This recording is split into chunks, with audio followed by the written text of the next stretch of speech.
Bonjour, aujourd'hui nous vous présentons les photocellules RF40 de Proteco.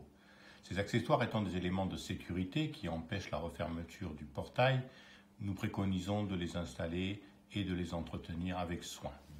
Il y a deux photocellules, ça fonctionne comme un émetteur en récepteur, la RX qui est une réceptrice à 4 fils et la TX qui est l'émetteur à 2 fils.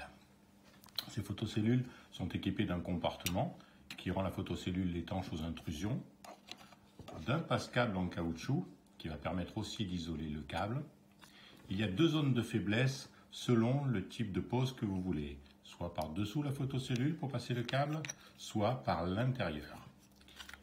Les trous de fixation sont houblons pour permettre d'affiner le réglage à la dernière minute parce que ça bouge toujours un petit peu.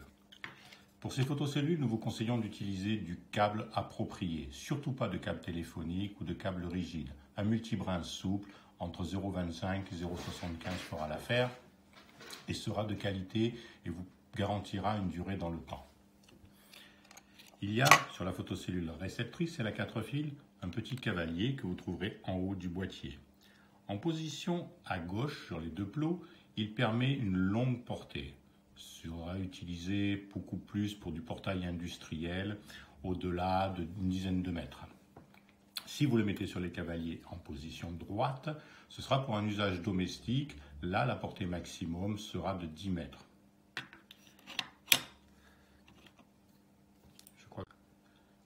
Ces photocellules ont une large capacité d'adaptation sur n'importe quelle marque du marché. Pour Proteco, elles vont fonctionner en NC et 24 volts, mais il y a aussi une borne NO et 12 volts, ce qui permet d'adapter à du matériel obsolète ou à tout autre produit qui aurait une nécessité de ce type de sécurité.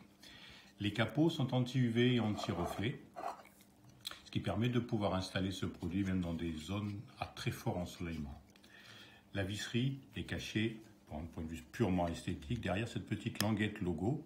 Il faut faire attention en la retirant, elle est un petit peu fragile, mais normalement on n'a pas besoin de la manipuler trop souvent, un bon nombre de fois, mais ainsi quand vous aurez revissé le capot de cette photocellule, elles disparaîtront complètement pour être esthétique et peut-être aussi un petit peu anti-vandalisme. Quand on ne voit pas la visserie, c'est un petit peu plus sécurisant. Voilà, à vous.